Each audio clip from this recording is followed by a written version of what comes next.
In this second video, I want to start off by taking a look at the dynamics module and how I'm using that to shape this track in my master. Now, this is a multi-band compressor and limiter. I'm not using any of the limiting in it, and I'm only really using the compression quite sparingly. This is something that I find I do a lot with this kind of processing in mastering. Other than the maximizer or limiter at the end of the chain, which sometimes can be doing quite a lot of heavy lifting, I tend to focus on tickling the audio with the processing. I'm really just trying to bring everything into focus, really just gently shape it and get to where I want to be and try and get the most that I can out of the track.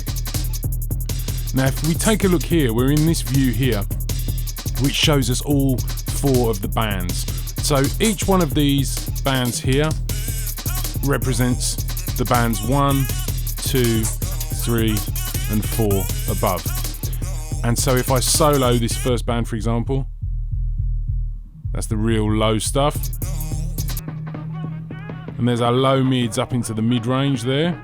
Quite a lot of information in there. Then our high mids. And then we've got our real high frequency sparkle here.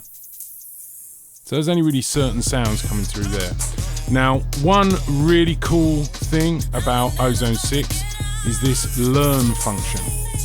And on all of the multi-band processing, we can use this to get Ozone to intelligently listen to the audio and make its own judgment about where the crossovers between the bands should be. So I've just hit that there and it learned it very quickly. So let's see what we got. So it's pretty similar to what I had before.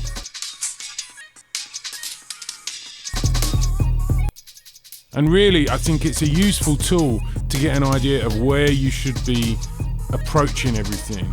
I tend to use it as a starting point for setting my crossovers, and then sometimes I'll go in and change it a little bit myself. So for example, if we listen here, I'm going to pull the crossover down a little bit there because I don't want to go quite so high as 10k. I want to go up to about 8k there. So if we go back to where the beat's really kicking in, and you can see what I'm doing there, I'm really consistently taking a couple of dB off those big bassy kick drum hits. This track's a very particular sort of track. It doesn't really have a dedicated bass line in these sections where the beat's kicking off. It's all coming off the kick drum. So I'm just trying to keep that under control and keep that nice and big, but shaped quite nicely. Now, I may find that what I want to do is compress a little bit here, but then add a little bit of gain afterwards to just compensate a bit for the gain I've reduced, and then push it up a little bit, and hopefully we should have some bottom end that's a little bit more smooth, that's not quite as dynamic.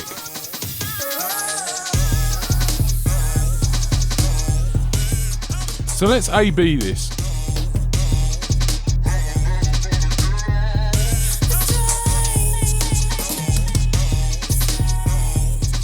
It's fairly subtle, but most of the difference is coming from the fact I'm adding 3 dB of gain here in the really high frequencies, and then I'm adding a little bit here right at the bottom end.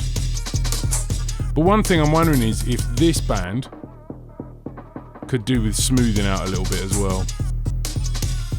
And sometimes what I'll do with the threshold here is I'll pull it right down so we can really hear what it is we're going to be affecting, and then I'll wind it back. So I'm just going to set that so when it's at its heaviest, it's just taking a couple of dB away. And I'm just going to add, I'm going to try adding like a dB of gain at the end.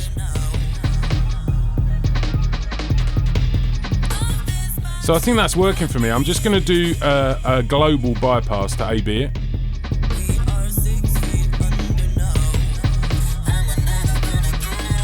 So what you can hear is that the high mids and the high frequencies of the beats are a lot more audible.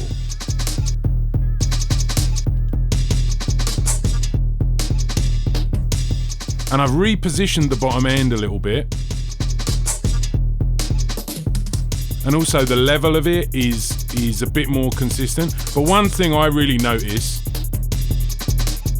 is there's quite a lot of bottom end going out into the sides. If we come over here, so this is with everything bypassed. There's lots of width on the bottom, those low frequencies. And now they're a lot more brought together, a lot tighter. And as I mentioned in the first video, don't make the mistake of thinking that everything that you do in mastering has to be very, very radical. It really can be a case of very subtle changes sometimes. I'm just trying to bring everything into focus. I know I keep saying that, but it's always at the forefront of my mind when I'm mastering is the track is what it is, the mix is what it is. I want to try and bring the artist's original intention into focus. So this is working quite well for me. It's nothing too radical, it's just keeping everything under control. And this multiband compression also will help to bridge the gap between the quiet sections and the louder sections with the beats. So if we just check the transition there. Yeah, it sounds natural now, you know, it still kicks in and the level goes up quite a lot, but it sounds natural to me. One last A-B. Yeah, great. When I bypass there, that bottom end sounds a bit out of control to me, so I'm very happy with that.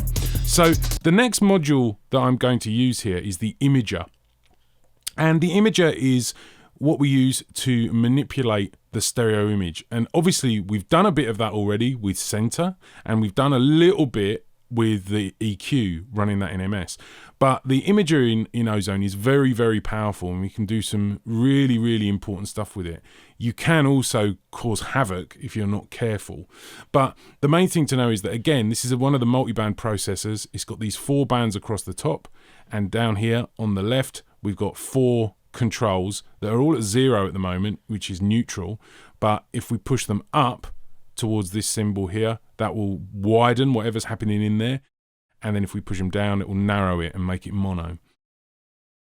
Another thing to remember is, you know, we've got this learn button here.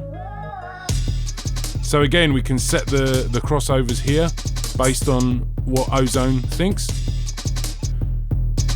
And I'm using the Lissajous metering here. This is similar to a kind of hardware phase meter that you'd often see in mastering studios. And for me, it's a good way of getting an idea of the stereo image visually. At the moment, it's very narrow. When some of those samples are coming in, you can see it's widening out there. The 2 diagonal axes here represent the hard left and hard right. So it's starting to push out towards those sides. The main thing you want to watch out for with the Lissajous monitor is you want it to be taller than it is wide. If it's wider than it is tall, then you're probably going to be having some phase problems. So let me load my settings that I worked on before. So you can see straight away there's a lot more going on in the Lissajous meter. And I have done some quite radical processing here because I felt that when this was bypassed, it really needed some widening. So I had to employ some really quite serious processing with the imager, but also something that's new in Ozone 6. So the first thing I've done here is I've completely reduced the low band to mono. Then I've almost monoed the second band as well, because if we listen to these two together,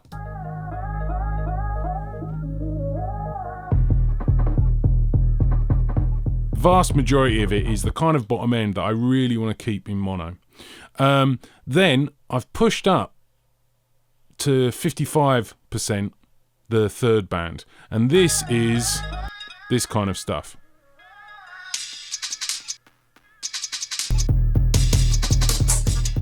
And then the fourth band I've gone up 36%. There's a lot less going on in there, but it is important. But what's really important is that I'm using the stereoizer, and this is a new feature in Ozone 6. And this can take mono signals and make them stereo. So this is actually forcing things into difference in the left and right so that we get a stereo effect. Now I'm only using it a little bit just to really push the stereo effect a bit further.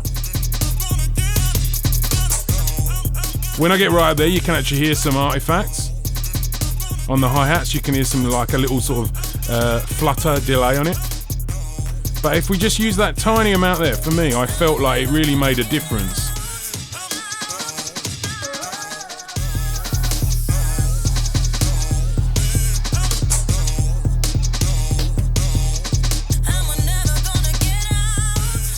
So at the moment, the imager is having a fairly radical effect, and I think that's working really well. It's really pushed the track out a little bit to the sides, but because I'm pushing everything in the real low frequencies into mono, it's nicely coherent. And when I flip it into mono here,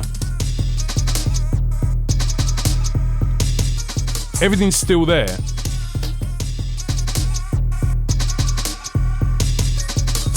But it's just getting flipped into mono. That's great. If I was hitting that mono button, and particularly if I was finding we were losing some of the low frequencies, that would be a huge problem. So let's wind this installment up. In the final video, I'm going to go ahead and take a look at the final two modules that I'm going to use in this master, and that's the exciter and the maximizer.